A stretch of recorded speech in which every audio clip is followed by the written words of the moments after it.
I'm standing in front of the brand new 2022 Cessna 182. A lot of twos, but an awesome airplane. And Derek Moore from Textron Aviation is here to tell me more about this airplane, let me demo fly it, and explain exactly why this is the best 182 they've ever made. So stick around, think you're gonna like what you see.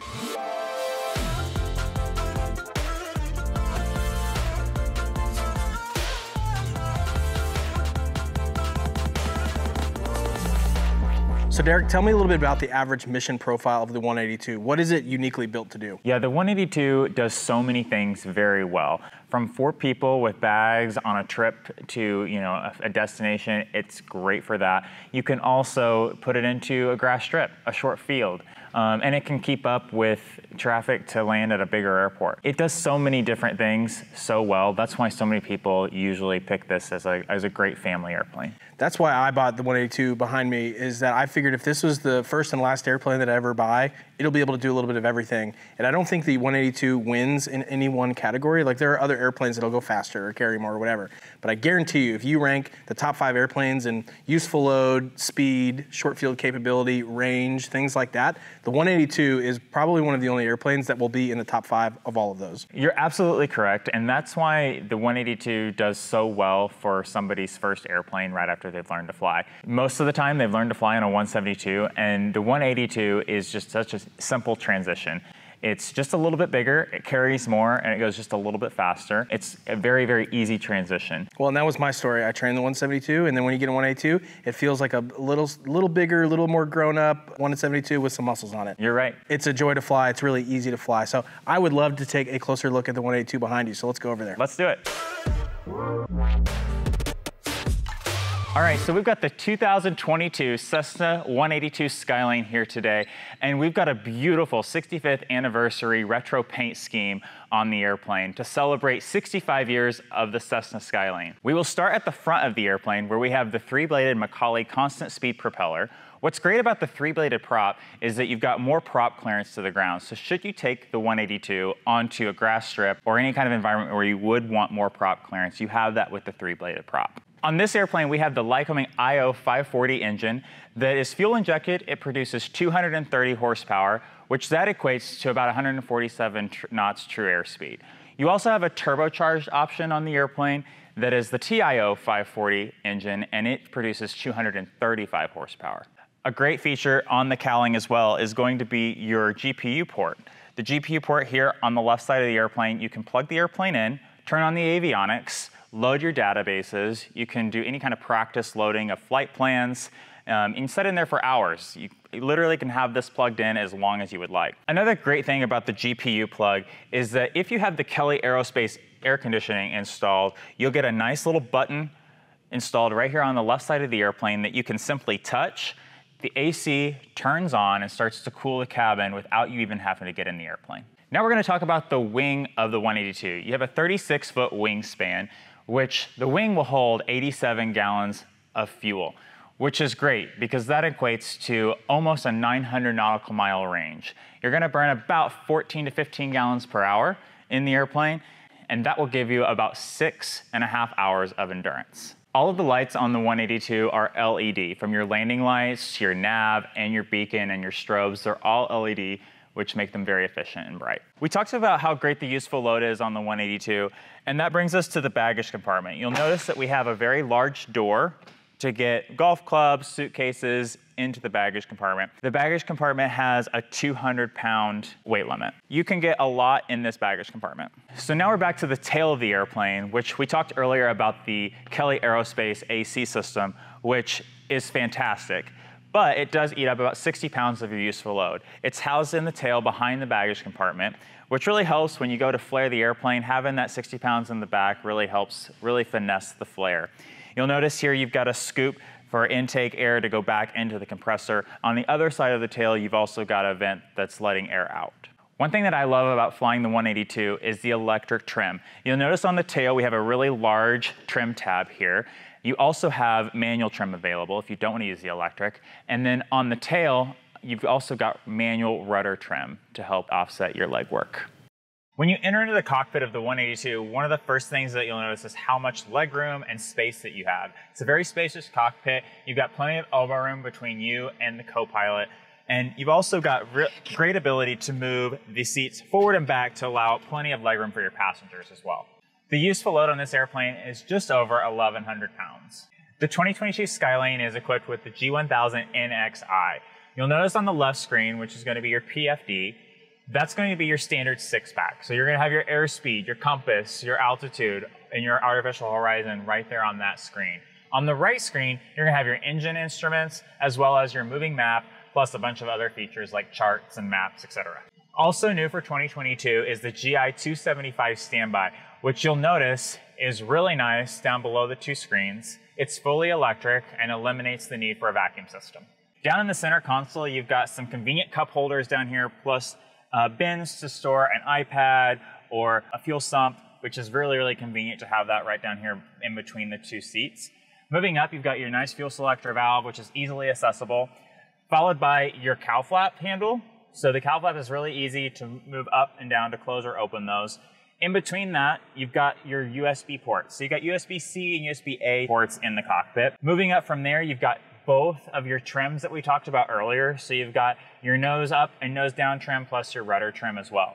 Now moving right to left in the cockpit, you've got a nice little glove box over to your right to store anything that you would want to get out of your way to just make the cockpit just a little bit more cleaner. Moving to the left, you've got your cabin heat and cabin air vents. You've got your wing flaps, which you'll notice that your first flap extension speed is 140 knots. You've got your throttle quadrant with your mixture, your prop, your throttle, all of your circuit breakers, and then you have your light panel and also your instrument panel lighting as well. One of our most popular features on the 182 is the Kelly Aerospace air conditioning. The control panel is just right here to the right of the screens, very, very easy to use, and you've got nice 4 big vents in the cockpit. One of the new features of the cockpit of the 182 for 2022 is going to be a new vinyl floor, which is really durable and very easy to clean. You've also got new design seats, which include a nice suede inset that makes the seat look really, really nice. The panel and the cockpit are really, really impressive, but you really can't appreciate how much fun the 182 is until you fly it. So let's go fly. Tell you the best thing standing out right now, air conditioning. Absolutely. It's not even that hot outside. Ambient air temperatures, I don't even know where it's 28 yeah. So it's not like that hot, but oh my goodness, sitting here on the ramp. This is always the worst part of flying, is sitting on the ramp. And this feels pretty good right here. And the great thing about it is that there's no limitations when you run it.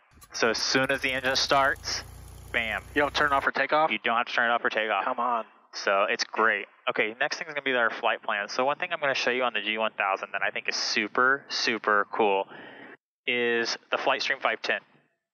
Are you familiar with the Flightstream 510? I am. I don't have it equipped on my airplane, obviously, so this is really cool. Okay. Go ahead and show me. So what I have here is I have basically a flight plan loaded of what we're going to kind of do today. We're going to head up toward the Llano VOR. So I've got Tango 82, where we're at, the Llano VOR, and then the Llano Airport plugged into my ForeFlight here. You can use this via ForeFlight or Garmin Pilot, either one. You just go, after you have it linked via Bluetooth, which you can do that in the settings on the G1000, you'll get this little button here where it has like an airplane with 2 little parentheses around it. You hit that, you'll select send a panel, and she'll ask you here, one pending flight plan. You'll hit enter, verify that that's the same thing that you're looking at here, and it is, so we'll activate. Are you sure? Yep. So now our flight plan is loaded. Cheating. This is cheating. It is cheating. But what's great about this is that if Approach gives you a route that is really extensive, so let's say you have, maybe 3 or 4 VORs or maybe a few airways or something along those lines, you can plug all of that stuff into your ForeFlight and just instantly throw it up there. Whereas in the older G1000 without the Flightstream, you would have to go into your flight plan and you're having to manually build it, which can take you quite some time. Well, not to mention you have to do it twice. That's what I have to do in my airplane. They give you reroute. You got to plug it in, let it start doing this thing, and then you got to update ForeFlight to say, hey, by the way, this is what we're doing. And it's just redundant. This is one and done. Which is super great. Gillespie County, Skyline 363 Charlie Sierra, departing runway 14, north departure, Gillespie. Okay, winds were 150, so tiny right crosswind, yeah. And just a gradual increase on the power to full. You'll notice that you'll need a little bit of right rudder in there. Here we go. All right, engine's looking good. Okay, full power. Airspeed's alive. Airspeed alive. You'll notice she's already really wanting to fly. Yep. Great. You can run that electric trim. That electric trim works great. You can run that down. All right. I'm gonna get your flaps coming up here. Okay, flaps up. All right. Yeah, and a nice little 80 knot climb out is like perfect. It's so quiet. So quiet. I say even at full power on departure here, really quiet. Well, here at 3,000 feet, the cowl flaps closed. We're getting about 135 knots true, 136. Yep. Sometimes bouncing up a little bit. So what do you normally do? You're planning on 135, 140? No, I usually plan for about 145. Really? Okay. Yeah, 145 is what we plan on. Of course, because we're down low, we're not seeing a real good true number, but that's about what we're at here. That's great. Or what we plan for. All right, let's demonstrate the ESP, the electronic stability protection. What that's going to do is, basically it's a safety pilot. It's a safety pilot in your right seat all the time. So as you can see here on the PFD, you've got these two double dash lines here. That is basically her saying that if you go beyond 45-degree bank, we're going to nudge you back. That's uncommon. And you'll feel her nudge you back. If you continue to hold it there, she will engage autopilot and bring the wings level with a 0 rate of climb after 10 seconds. That could save your life. So yeah. So go ahead and give a nice, we're under 110 knots, which is our maneuvering speed. Yep. So give it a nice little left turn, 45-degree bank, and you'll feel her nudge you. Okay. Clear left. Clear left. All right. So all the way to 45? All the way to 45 there. Okay. There's 45. You feel her? Oh, yep. Yep, coming all back right, in. Just keep holding it there. Okay. Keep holding it. So just fight it. Keep holding it. You're good on altitude. Okay. Good on airspeed. Engaging now drop autopilot. Let go. Now you'll see that she's went into level mode. Now it just happened to be that you kept the altitude so good at 35 that she's at 35 now. But whatever altitude she would have been currently at, that's what she would have captured. No kidding. So, wow. It's a super cool feature. It can save your life. I mean, you're probably going to be an autopilot in the clouds anyway, but in the event that you weren't and you got disoriented, it would be just a fantastic way to make sure that, you don't get in a compromising situation. It's an insurance policy. Absolutely. That's amazing. The great thing about the 182 is the range that it has. So at 87-gallon tanks, and you're going to burn 15 gallons per hour, that's almost like 6 hours. I mean, I don't know who wants to sit in a single-engine airplane for 6 hours without a lavatory, but that's a long. You're going to have to land and stretch your legs. Even in my Legacy 182, I tell people you're going to want to stop before the airplane wants to stop. Absolutely. Absolutely. But it really helps you as far as trip planning, planning your useful load. In this airplane, you have just over 1,100 pounds useful load. So now, you can sacrifice some fuel and really be able to start taking a lot of stuff with you. That's tremendous. All right, so a great feature of the NXI is going to be your visual approach capability. And so that is a visual approach the G1000 has loaded for every airport in the G1000 system. That is obviously not IMC approved. You can't fly it in IMC, but it's great for any kind of, an airport that you might not be familiar with. Parallel runways, going into an airport at night. It's just it adds significant situational awareness. So if you hit the procedure button on the G1000, select approach, and now you can just scroll down. You see you have a visual 1.4 and visual 3.2. We know that the winds are favoring 1.4, so we're going to go ahead and hit visual 1.4. Vectors are fine. Load. And enter. Yeah. It doesn't give you obstacle clearance, so it's big disclaimer on that. So now, as you can see, we've got this visual approach loaded in here, and it gives you the straight waypoint, also a final approach waypoint. What that is it's an extended runway center line. It also has a 3-degree glide path with that. So that there's not step downs or anything. It's just a 3-degree line, just projected off of the runway. Correct. That you go intercept wherever you intercept it. Correct. We're at 3,000 feet, so if we go intercept that, then I don't know, we might be below the glide path, so to speak, at that point, but then we'll pick it up and fly it just like an instrument approach. Correct. So let's go ahead and arm and activate the approach. So hit the procedure button, activate, now you'll see that our little magenta line has now, well, our extended center line has changed over to magenta. Yep. All right, so you'll notice that we're coming up. You can start watching your magenta compass there. That it's gonna. There it is. It's starting to catch it. Yeah, starting to intercept that. So we were on heading mode, but since we activated the approach, it's changing that to. That's correct. To nav mode or approach mode. Yep, we had the approach mode armed, and so that caught that. Now the only thing now that we have armed that we're waiting for is the glide path, which you can see the GP right at the top there. Now we just have to wait for that to intercept, and then. So we're below the 3 degree glide path, and so then we're going to catch it and come down just like you would in instrument approach. Exactly. And here we go. All right, our glide path is alive. So you'll watch that little pink diamond start sliding down. Once she captures, that white glide path is going to go green. And we don't have to change anything on the. It's already armed the approach. It's already armed. So we just manage the. Correct. The power, and that's it. Once we intercept the glide path, we're going to probably take our power back to, I would say, about 18 inches is probably good. Okay. I like to fly an approach at about 90 knots, maybe 85, somewhere around in there. I tell you, the consistent theme on everything you've been showing me here is I keep thinking, that's cheating. That's cheating. That's cheating. Like, it's just. Exactly. And they've really anticipated cockpit flow really well in this. It really takes away a lot. Like, it's really intuitive. All right, so you can see we just intercepted, so now we can go back to about 18. And you can just give us a couple twists on the mixture. Yep. Now I'm going to give you your first notch of flaps here. What's great about the 182 is that your first notch of flaps is the bottom of the yellow arc, which is 140. Okay. That's the speed restriction. Wow. And what's great is, like, we don't have to do anything. Trimming it out. The GSC 700 is trimming it out. It's maintaining the glide path. It's maintaining, our heading to make sure that we're still lined up with the runway, accounting for the winds. Wow. You can see at the runway we've got one white, one red, so we're good.